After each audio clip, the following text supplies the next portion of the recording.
tal? ¿Cómo están? Buenas tardes, soy Carlos Montesinos Kramsky, les doy la bienvenida hoy desde la librería universitaria, aquí en el centro, en el corazón de la Universidad de Ciencias y Artes de Chiapas, la librería universitaria, a un costado dentro del mismo edificio de este bellísimo teatro universitario, un baluarte, un símbolo de la UNICACH. Y bueno, en esta mañana bastante calurosa, tengo el gusto de recibir en este programa al doctor Manuel Ignacio Martínez Espinosa. Doctor, ¿cómo está? Hola, ¿qué tal, Carlos? Muchas gracias, mucho gusto. Gusto en recibirle. Pues bueno, lo que les quiero contar es que pues dentro de las muchas cosas que hacemos en la UNICACH, dentro de la posibilidad de contribuir socialmente a generar criterios, cambio social, que de eso se trata, entre otras muchas cosas, las funciones sustantivas de una universidad, pues está la producción editorial y está la investigación y están estos criterios y esta necesidad de abrir debates, y parte de ello se ve materializado en un libro que edita la UNICACH y que es justamente autoría del doctor Manuel Ignacio Martínez Espinosa, denominado Políticas Sociales y Participación en México. ¿Por dónde empezar en un tema tan complejo, tan abierto, tan cambiante como la política social y la participación social? Doctor, bienvenido. Muchas gracias. Primero que nada, agradecer el espacio para platicar, para dialogar sobre lo que uno hace. Muchas veces en la academia, y tú lo sabes, tú también eres académico, tenemos mucho que decir y pocos espacios donde decirlo. Entonces, el que nos abran y nos permitan comentar sobre hallazgos sesgados, breves, limitados, aún así es muy importante. Así que agradezco el espacio. Y entrando directamente al punto, al tema que lanzas, que es un tema complejo, complicado, amplio, yo creo que sería importante comenzar diciendo que quienes estamos en la academia, quienes estamos interesados por el tema de construir conocimiento, hay varios elementos que nos definen, pero creo que hay dos preguntas centrales que nos definen. ¿Cómo construimos el conocimiento y el conocimiento para qué? Y esos elementos me parece que definen mucho de nuestro quehacer y de lo que producimos. Digo todo este choro para intentar contextualizar el resultado, porque al final de cuentas un libro no deja de ser más que un resultado de una investigación, uno de tantos. Retomo a Alfonso Reyes, ahora que estaba de moda la cartilla. La cartilla moral. Alfonso Reyes decía que publicamos para no pasarnos la vida corrigiendo borradores. Y esto al final de cuentas es más que un borrador, un último borrador de tantos que puede haber. Decía lo del conocimiento porque pues también quienes hacemos ciencia tenemos subjetividades, tenemos intereses. Y una de las cosas que a mí personalmente más me ha interesado es el tema de la pobreza. No tanto qué significa, sino cómo se puede subsanar el tema de la pobreza. Y por otro lado, el tema del conocimiento, cómo construimos un conocimiento. Entonces me he posicionado respondiendo a esas respuestas, dando respuestas a esas inquietudes, a esas interrogantes. He tratado de posicionarme desde dos ámbitos. Primero, el de cómo construimos conocimiento, pues he tratado de posicionarme de un ámbito que sea un conocimiento que sea falible, que sea fiable, sobre todo que sea válido, que sea sustentado. Es decir, que lo que yo afirme no se reconozca solamente porque lo afirmo yo, sino porque tiene evidencia que lo respalda. Correlato real. Exactamente.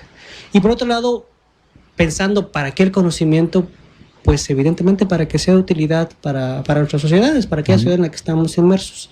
Este libro es un resultado personal, propio, particular de estas dos respuestas que me he intentado dar en torno a estas preguntas. El Consejo Nacional de Ciencia y Tecnología lanza sus convocatorias anuales. Parte de ellas tiene que ver con los grandes temas nacionales, los grandes problemas nacionales, y ahí se circunscribe el proyecto de investigación, ¿cierto? Así es. Bien lo dices, Carlos. Este libro es resultado de un proyecto de investigación, uno de esos productos entregables cuando no es una investigación. Tiene que decir, bueno, me dieron financiamiento y sirvió para varias cosas, entre ellas pues un libro, ¿no? Un libro que sintetiza los hallazgos de investigación. Para narrar esto que dices y darle más sentido, el Consejo de Ciencia y Tecnología lanza convocatorias de diverso tipo, ¿no? Para apoyar la investigación científica. Una de ellas se llama Convocatoria de Problemas Nacionales, ¿no? Convocatoria de proyectos de investigación para atender problemas nacionales. Y tiene el objetivo que quienes hacemos investigación presentemos algún proyecto, ¿no? A partir de una lista que nos da CONACYT, que de manera tal que lo que nosotros investiguemos se obtengan resultados, hallazgos que puedan ayudar a entender, atender, a abordar un problema nacional. En este caso fue el tema de la pobreza y el desarrollo social. Y así se circunscribe este libro. Es decir, cuando salió la convocatoria, yo participé con una propuesta ante el CONACYT y lo que dije es que, bueno, en tema de desarrollo social, lo que yo postulé, en tema de desarrollo social en México, hay una gran institucionalidad. Hay instituciones, hay proyectos, hay gasto social. Y sin embargo, hay temas que aún quedan pendientes. Uno de ellos es el de la participación. Desde hace, diría que décadas, se habla de, y se asume casi de manera acrítica, es decir, no se critica, no se cuestiona, que la participación es un elemento fundamental para el desarrollo social, para atender la pobreza de manera eficiente. Y eso está ahí. Y eso no solamente se queda en declaraciones, eso aparece en la Ley General de Desarrollo Social, que es el marco normativo en el que se desenvuelve ahora CDSOL, ahora Secretaría de Bienestar, los programas sociales, etcétera. La participación aparece como un elemento fundamental de la Ley General de Desarrollo Social. Se da por hecho, ¿no? Se da por hecho que la participación como tal es benigna y ayuda, ¿no? Inclusive está a nivel, insisto, legal, en el marco jurídico, en el ámbito de desarrollo social en México. También ha aparecido en programas sociales, en el famoso Prospera, Progresa, Oportunidades, aparece, se daba por sentado que la participación de los beneficiarios, de quienes reciben ayuda, iba a ayudar a la eficiencia de esa ayuda, ¿no? Y en la pasada administración federal, se asentó incluso como parte de su política social. Era el quinto elemento, decía, la participación social es fundamental para alcanzar el desarrollo social en México. Y inclusive cuando se generó esta estrategia de desarrollo social, la Cruzada Nacional contra el Hambre, la participación comunitaria era uno de los objetivos. Entonces lo que yo destaqué, lo que yo señalé en esta convocatoria de CONACYT era subrayar esto. La participación se menciona, se da por hecho, pero no se cuestiona qué tan eficiente, qué tan eficaz es. Y en ese sentido puede ser simulación. Y en ese sentido puede ser simulación. Efectivamente, hay estudios, había como antecedente algunos estudios que nos decían, bueno, no necesariamente es así. No necesariamente lo que se da por hecho es cierto. Y otro segundo elemento es que, como sabes, como deben saber, tenemos un organismo que evalúa la política de desarrollo social, el Coneval, Consejo Nacional de Evaluación de la Política de Desarrollo Social. Tiene dos funciones, ¿no? Medir la pobreza y evaluar programas sociales o política social. Pero de todos los elementos que usa Coneval para medir, para evaluar los programas sociales, la política social, el tema de la participación ha sido ausente. Si teníamos por un lado que la participación está introyectada en el marco jurídico, ¿no?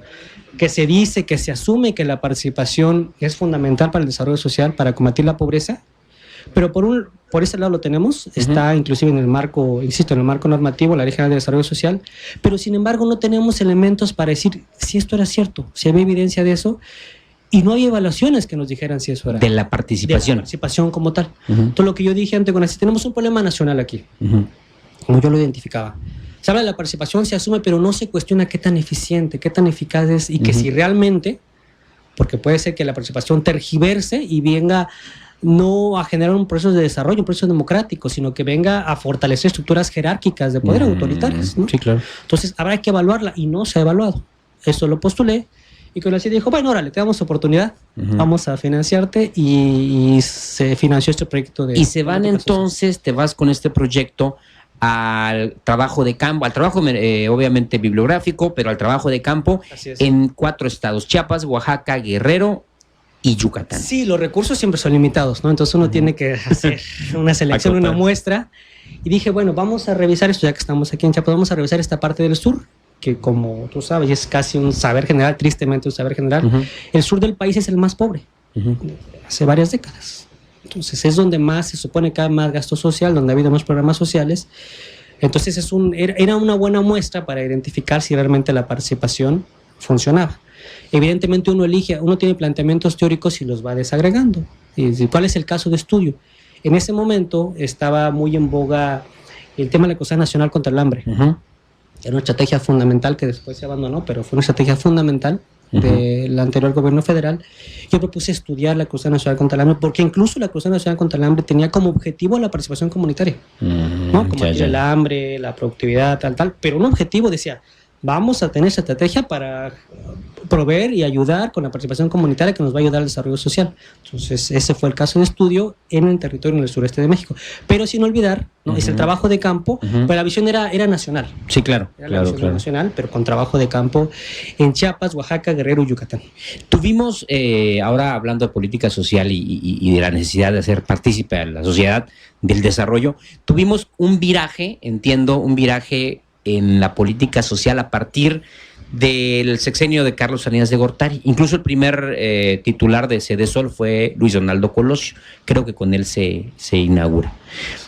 A partir de eso, del sexenio de Salinas de Gortari, se institucionaliza la política social. Ya existe como dependencia, ya existe como programas específicos. En estos, ¿qué serán? Del 88, 30 años, 31 años, finalmente siguen existiendo pues más carencias, más desigualdad y una investigación, un libro como Políticas Sociales y Participación en México nos permite acercarnos a un microuniverso muy interesante como es el de los comedores.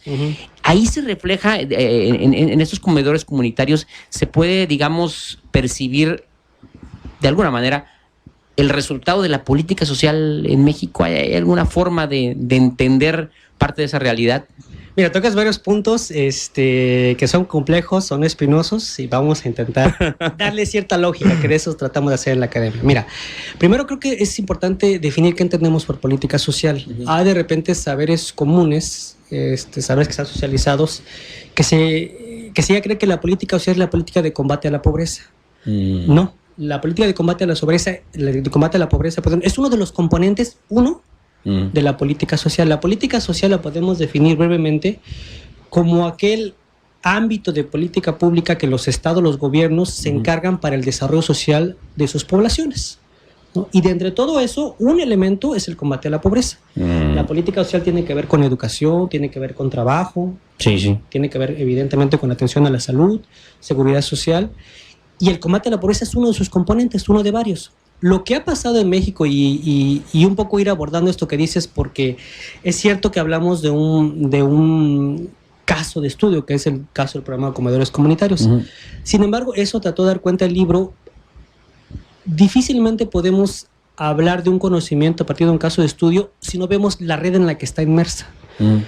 El caso, el territorio, el espacio, los programas de comedores comunitarios tiene resultados concretos, pero responde a dinámicas históricas, a dinámicas de concepciones de la pobreza y de concepción de la política social, no solamente de la anterior administración, sino de toda la historia de México. Entonces, el libro da cuenta de esto, intenta dar cuenta de eso, tiene un par de capítulos teóricos sobre definir política social, pero también tiene un apartado en el que se mira la genealogía de la política social, cómo hemos concebido en México a la política social. Y en ese capítulo lo que se intenta dar cuenta de lo que se trata es de decir, bueno, en México hemos arrastrado deficiencias que nos afectan a cómo se desarrolla la política social. Recordando que el combate a la pobreza es solo uno de los componentes de la política social. Podemos decir que la política social como tal se inaugura en México con la Constitución de 1917, donde aparecen los primeros derechos sociales y el Estado mexicano intenta darles cabida, ¿no? Intenta hacerlos vigentes con políticas, con instituciones, con gasto social, con miradas, con estrategias. Y ese es donde empieza la política social. Lo que pasó es que la política social se asoció a un modelo económico, un modelo de industrialización por sucesión de importaciones. El milagro mexicano. El milagro mexicano, efectivamente, donde el Estado concibió que lo social iba a ser resultado de lo económico. Es decir, que el modelo de distribución por importaciones, el milagro mexicano, iba a ser suficiente para que hubiera riqueza y bonanza en el país. Pero vació al campo. Vació al campo, evidentemente, además de otras cosas. Por ejemplo, concibió la seguridad social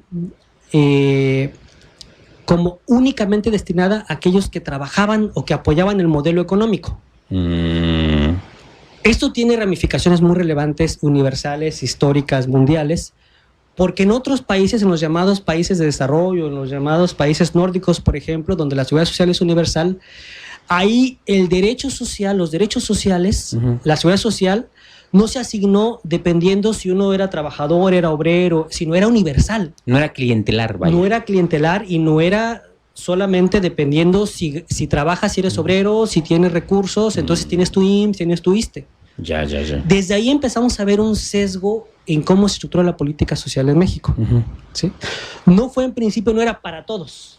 No era seguridad social para todos. No era para el necesitado, tal vez, por decirlo de alguna manera. No necesariamente. Era para aquel obrero que trabajaba en una empresa y entonces podía pagar los impuestos y podía... ¿sí? Bien. Desde ahí venimos arrastrando deficiencias en la estructura de la política social. Una de esas fue esta, que lo que se pensó es que la atención a la seguridad social no era para todos. Era solamente para los trabajadores que apoyaban el modelo económico. El cuantificable. Y eso significó que desde ese momento se excluyeran por concepción a mujeres, a indígenas, a campesinos, a niños, ¿no? A adolescentes, porque el modelo de seguridad social se centró en este tipo de personas, porque no fue universal. Entonces, desde ahí, ¿no? Todo esto lo venimos arrastrando. Ese es uno de tantas, ¿no? Intenta el libro dar cuenta de eso. ¿Qué pasa en los 80s? En los 80s hay un cambio de modelo de Estado que algunos denominan neoliberalismo, que me parece es un concepto un poco acotado, más ideológico, pero que tiene que ver con que el Estado ya no tiene la rectoría de la economía y empieza a ser un Estado mínimo. Y resulta que con estos cambios de reestructuración económica en los 80 se da cuenta en los estados en el mundo, y además así lo recomiendan organismos internacionales, que la pobreza ha crecido alarmantemente y que entonces hay que atender. Su función ya no es tanto encargarse ellos mismos del modelo económico, sino atender los resultados o las fallas de los modelos económicos. En el marco del Decálogo de Washington. En el marco del Decálogo, perfectamente bien dicho, perfectamente. Entonces, ¿qué pasa? El Estado mexicano, que ya traía estos errores, estas falencias estructurales de concebir a la política social como universal, se centra ahora en la focalización de la pobreza. Ahí es donde precisamente, explico esto para intentar conceptualizar esto que tú nos acabas de decir, donde tú comenzaste con el tema de la pregunta. Porque entonces, en este marco de concepción del Estado, el Estado mexicano se concentra en decir, caray, tenemos pobres.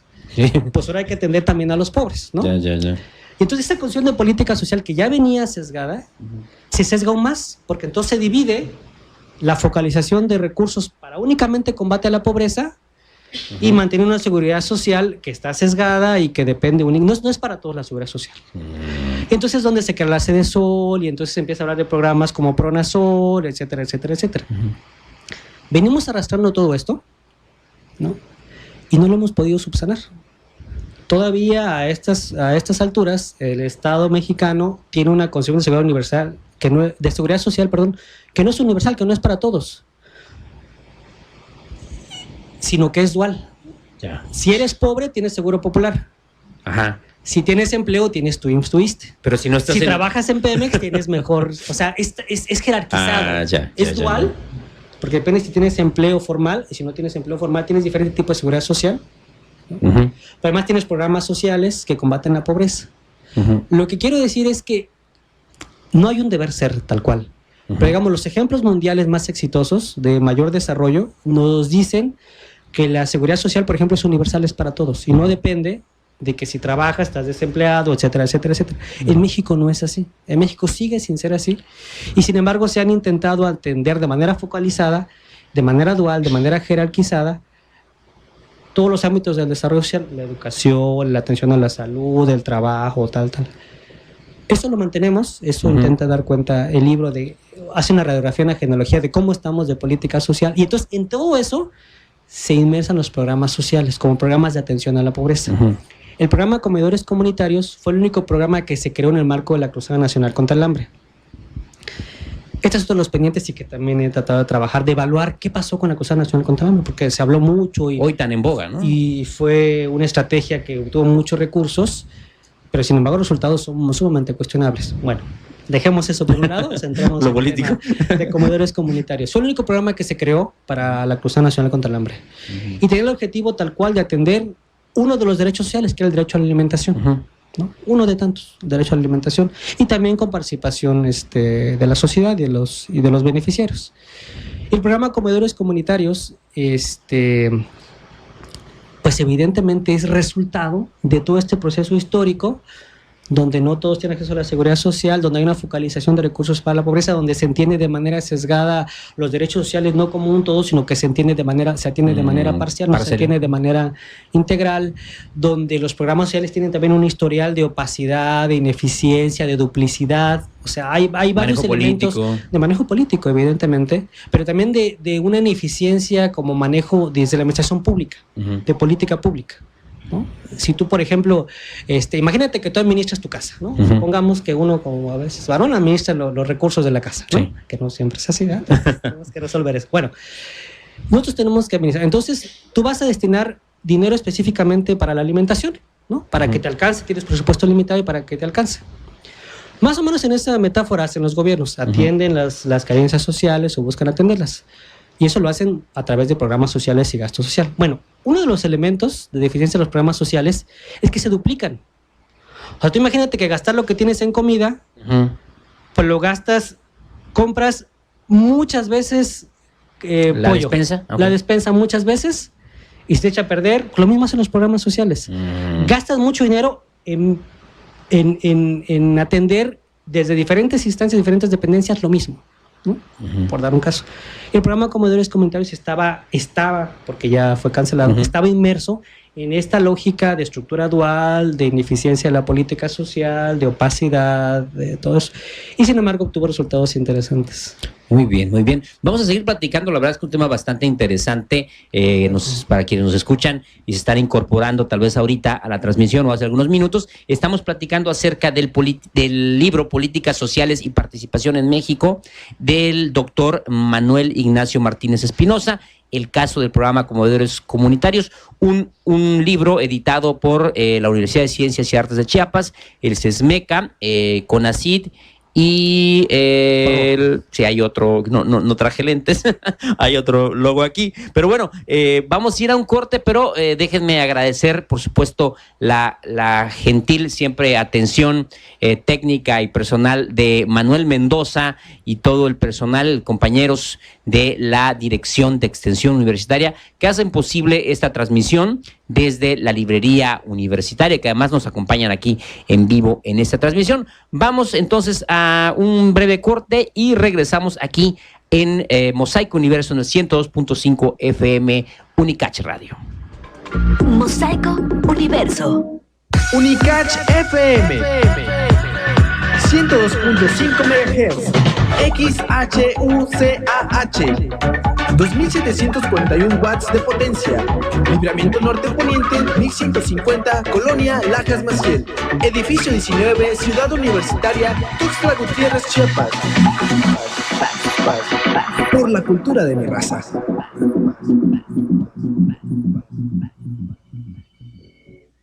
Cruz Roja Mexicana, módulo de soporte vital básico. En este módulo se capacita y practican la técnica básica para la desobstrucción de las vías aéreas, OVA, y la reanimación cardiopulmonar, RCP. Cruz Roja Mexicana, Feria de la Salud, 11 de septiembre, de 10 a 14 horas, entrada principal de la Unicach.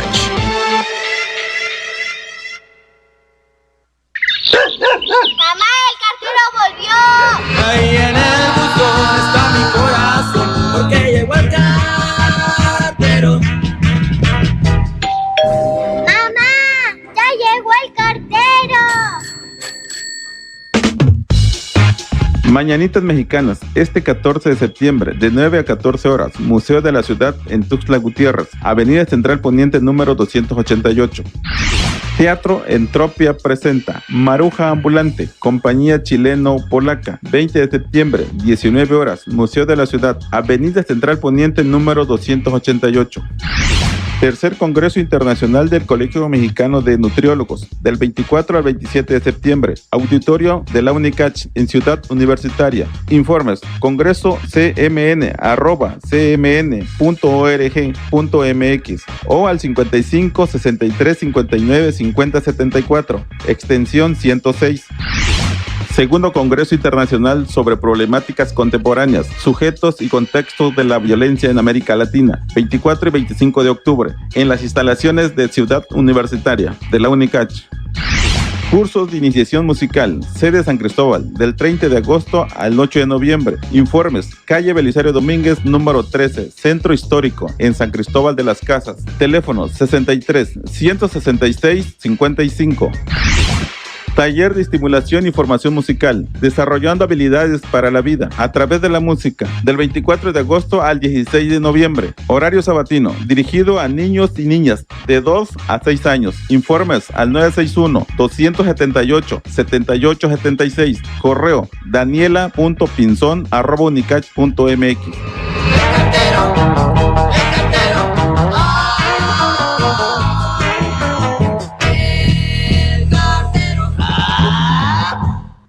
Que no te pique el mosco, espántalo. Este virus viene de un mosquito, hay que evitarlo. Tapa recipientes, voltea y tira cacharros. Si tienes mosquiteros y repelentes, pues hay que usarlos. El chikungunya es malo y si te encuentra, elimínalo. Chikungunya, espántalo y que huya. Tapa, voltea y tira. Chikungunya, haz que huya. Secretaría de Salud, Gobierno de la República. Gestión Rectoral 2017-2021. Participación de 35 alumnos en el programa de movilidad internacional. Asimismo, recibimos a 20 universitarios de otros países. Por la cultura de mi raza. Unicach. Cruz Roja Mexicana, módulo de soporte vital básico. En este módulo se capacita y practican la técnica básica para la desobstrucción de las vías aéreas, OVA, y la reanimación cardiopulmonar, RCP. Cruz Roja Mexicana, Feria de la Salud, 11 de septiembre, de 10 a 14 horas, entrada principal de la Unicach.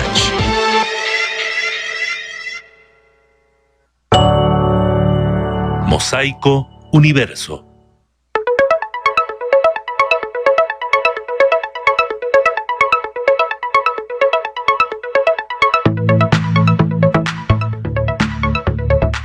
Estamos de vuelta aquí en la librería universitaria de la Universidad de Ciencias y Artes de Chiapas, en Ciudad Universitaria, aquí en el Teatro Universitario. Y bueno, para seguir platicando con el doctor Manuel Ignacio Martínez Espinosa, del libro Políticas Sociales y Participación en México, el caso del programa Comedores Comunitarios, contando hoy con la parte, además destaco la participación técnica en controles allá de Amin Alcázar, mi compañero Amin Alcázar, y de Abenamar Abarca acá desde la librería. Así que pues muchas gracias, haciendo Mosaico Universo. Doctor Manuel Ignacio, nos adentremos al tema de estudio.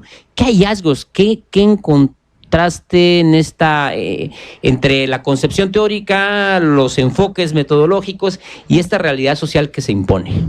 Hay muchos hallazgos, tanto teóricos como metodológicos y del propio trabajo de campo. Un hallazgo fundamental que creo que vale la pena señalar como investigador, como académico, es que reiterar que muchas veces uno cree que ha planteado una estrategia metodológica que enmarca completamente todo lo que se puede encontrar y la realidad lo abofetea a uno alegremente y uno tiene que reformular cosas.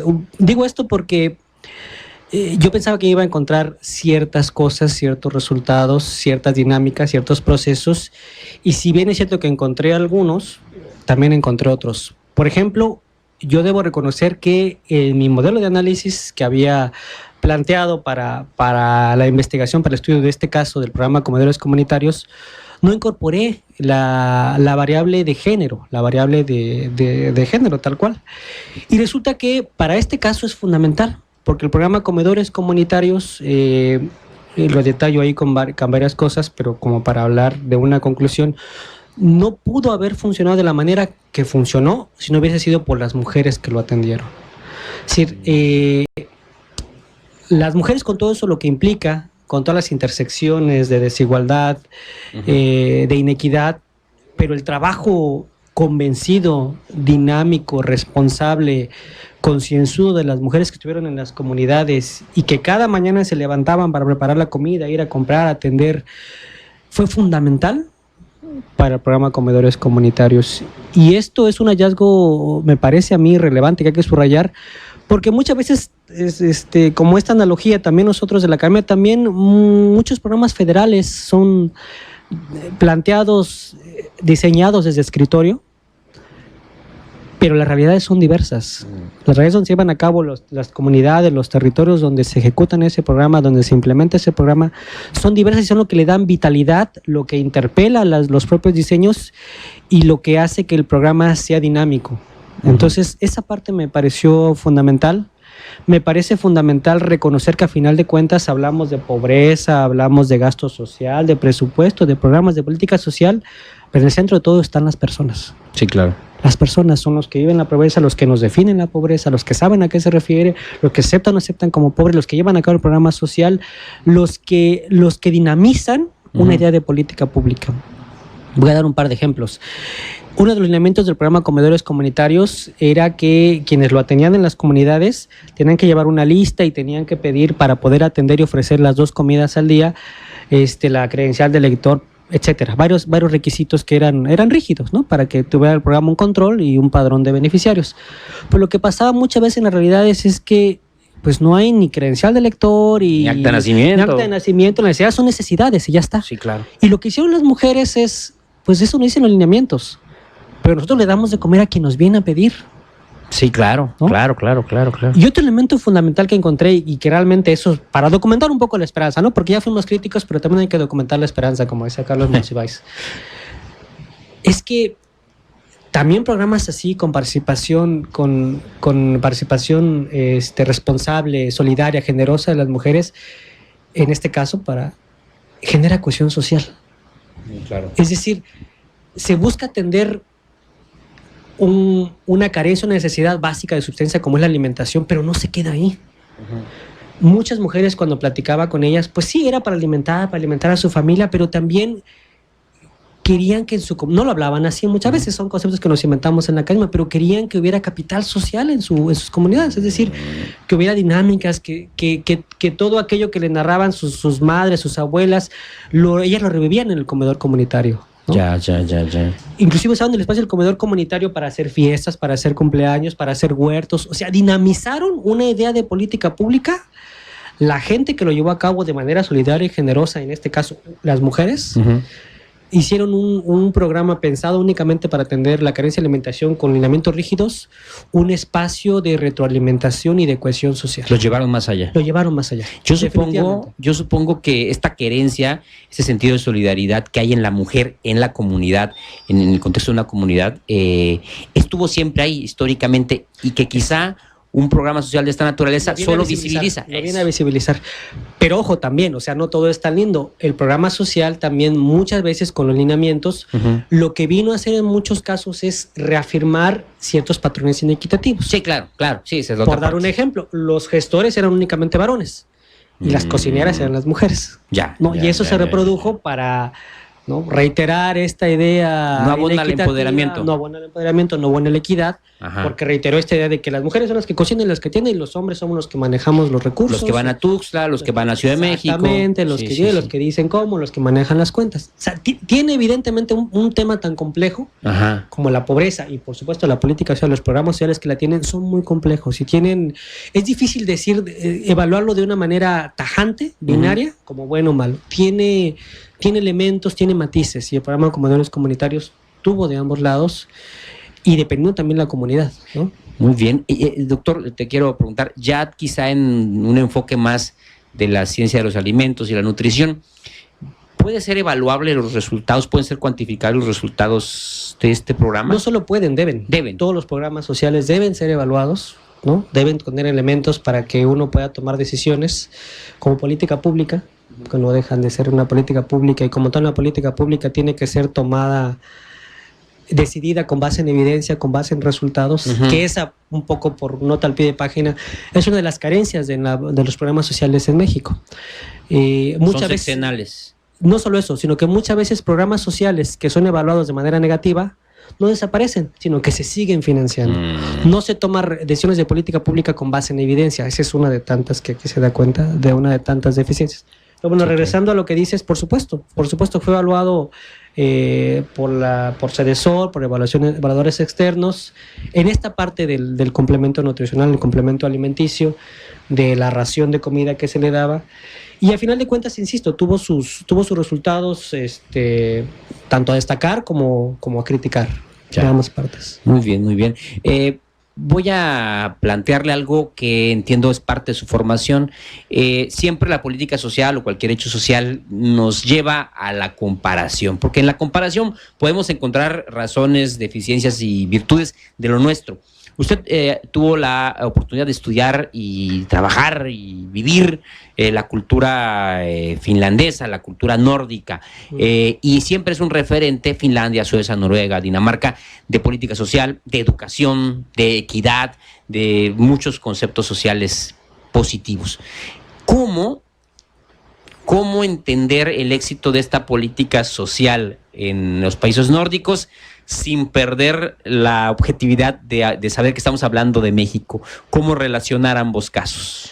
Mira, esto que comentas ahora, la verdad es que fue fundamental. Inclusive diría como un buen antecedente para este libro, porque también somos aquello que queremos resolver, somos aquello que hemos vivido, somos aquello que nos inquieta. Y una cosa que me inquietó mucho cuando viví en Finlandia durante 6 años era darme cuenta cómo en ese país no con tanta riqueza como la nuestra. Por darte un ejemplo, durante 4 meses el invierno es tan crudo que pues no se produce nada, ¿no? Y todo es oscuro, o sea, y aún así en esas condiciones tienen unos niveles de desarrollo de seguridad social, de bienestar, de empoderamiento de la mujer, que yo la verdad que lo veía con una envidia y decía, ¿por qué en México no podemos hacer algo así? Con todos los recursos, con todo... O sea, por ejemplo, no viven del turismo, nosotros tenemos turismo, ¿no? Y por varios elementos. Y una de las cosas que me inquietó precisamente para ver... somos limitados incluso en las visiones y nuestras disciplinas nos limitan. Yo soy politólogo, estudio ciencia política. Entonces, pues evidentemente estoy adiestrado, por decirlo de alguna forma, pues para ver la realidad con un tipo de lentes. Y uno de ellos era pues la política social. Dije, voy a comparar. Evidentemente las comparaciones son odiosas y tenemos que establecer e indicar cuáles son las limitaciones de algo que uno compara, ¿no? Estamos comparando un país de 110 millones con uno de 5 millones y medio, pues también es como si compara la delegación Iztapalapa, donde yo soy. No, Sí, o sea, claro. Tiene sus limitaciones comparar, pero también tiene sus virtudes. Una de las cosas que me di cuenta es a esto que yo mencionaba hace rato. La seguridad social allá, los beneficios sociales, se dan porque eres ciudadano, ya está. Ya está. No tienes IMSS, ISSSTE, bla, bla, bla, bla, etcétera. Tienes una seguridad social para todos. Hay un único hospital que es público y va desde el obrero hasta el hijo del presidente. O sea, todos van ahí. Sí. La educación es pública para todos. ¿Es cierto que no hay educación privada? No.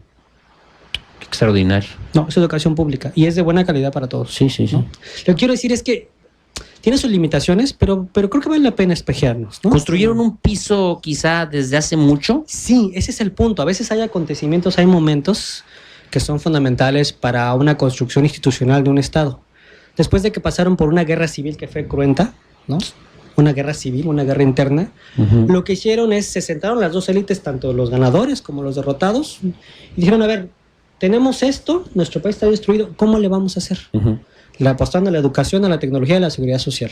Ya. Vamos a educarnos, va a ser para todos, va a ser universal, ¿sí?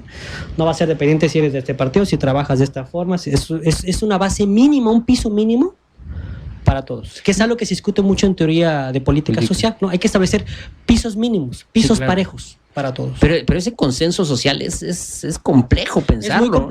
Es muy complejo. Pero imagínate tú, te peleaste contra los colorados, contra los blancos, se pelearon y se sientan a dialogar. ¿Qué vamos a hacer con nuestro país? Requiere una visión amplia, estadística, ¿no? ¿Esto fue antes de la Segunda Guerra Mundial? Sí. Y también paralelamente, porque también fueron invadidos. Sí, por los soviéticos. Exactamente. Entonces, bueno, yo creo que sin querer copiar los modelos, porque tenemos realidades diferentes, complejas, me parece que tendríamos que vernos en un espejo que es el de uno de tantos, pero ese es la universalidad. Claro. Plantear que la política social debe ser universal para todos y que no debe ser pensada como una parte que mitiga el modelo económico, que son paliativos del modelo económico, sino que son parte de uno solo. Sí, claro. Porque como ha sido venido pensado en las últimas décadas, la política social en México es para paliar, para mitigar, para compensar lo que el modelo económico no puede crear. Ya. Qué Entonces yo creo que valdría la pena. Claro, siempre. Y bueno, y entonces la otra pregunta antes de irnos, nos estamos comiendo el tiempo, pero está muy interesante la plática. De la política social mexicana hay algunas virtudes, algunas enseñanzas que hay que destacar. ¿Cuáles podrían ser, por ejemplo? ¿Positivas o negativas? Positivas. Digamos, áreas de oportunidad. Yo creo que sí, hay muchas, se ha ido construyendo. Por ejemplo, nosotros, así como legamos en la cuestión del 17 los derechos sociales al mundo, ¿no? También legamos la medición multidimensional de la pobreza. Hasta antes de esta medición de 2010-2008 en México, la pobreza se medía sesgada, ¿no? Ingresos, y lo que legamos nosotros al mundo, bueno, nosotros, no lo hice yo, pues, pero como país, fue decir, bueno, la pobreza tiene varias dimensiones. Sí. Y hay que medirla por ingresos, pero también por carencias sociales, carencia de alimentación, carencia de seguridad social, bla, bla, bla. Y eso es un tipo de medición que otros países han ido tomando, ¿no? Otro caso de éxito que hemos legado al mundo es el programa de transferencias condicionadas, que ahora ha desaparecido, que se llamó Progresa, Oportunidades, Prospera, que era una dinámica en la cual se le daba dinero, pero de manera condicional a los beneficiarios, siempre y cuando ellos fueran encargados, ¿no?, de atenderse en salud, de atenderse en alimentación, de atenderse en educación. Y eso fue un programa que fue copiado a nivel latinoamericano, a nivel mundial, ¿no? Qué interesante. Hay enseñanzas, pero por supuesto que hay muchas áreas de oportunidad. Pues muy bien, muchas gracias. La verdad, doctor, nos quedamos con las ganas de seguir platicando. Ya habrá oportunidad de invitarlo. Coincido contigo, doctor, en que la producción, la investigación tiene que llevarse a los medios, a los foros, a las aulas, por supuesto, que es su espacio natural, y que la gente que nos escuche, que nos ve, comparta, critique estas ideas, pero que sobre todo las ubique y las en su radar y haga parte y haga eco de lo que hace la Universidad de Ciencias y Artes de Chiapas y lo que hacen investigadores mexicanos, y lo haga parte de la reflexión social común. Y ahí estaremos y estamos cumpliendo en lo social como universitarios y como investigadores. De acuerdo contigo. Pues, doctor Manuel Ignacio Martínez Espinosa, le agradezco mucho la gentileza de su visita. Gracias a ti. Yo personalmente me comprometo a terminar de leer bien el libro. Ya le conté las circunstancias. Teóricamente está denso, hay que advertir, hay que ser honesto. Sí, pero me voy a meter, es un tema que me interesa después de, ya de diciembre en adelante voy a tener menos carga de muchas cosas. Así que bueno, me voy a clavar y voy a buscarlo para platicar ya en corto y reflexionar. Yo los invito el próximo viernes a vernos y escucharnos a través de 102.5 FM. Muchas gracias por su visita. A ti, muchas gracias a la universidad, al espacio, la librería. Muchísimas gracias. Bienvenido muchas veces. Espero que no sea la primera, ojalá sea varias veces más. Nos vemos y nos escuchamos con Iris Tejada el próximo viernes, el 102.5 FM. A Benamar Abarca, muchas gracias, compañeros de la librería, Extensión Universitaria, Noé, Manuel, compañeras, muchas gracias. Y a mí en Alcázar, allá en los controles técnicos. Esto fue Mosaico Universo. Yo soy Carlos Montesinos Kramsky. Nos vemos y nos escuchamos el próximo viernes. Muchas gracias. Gracias.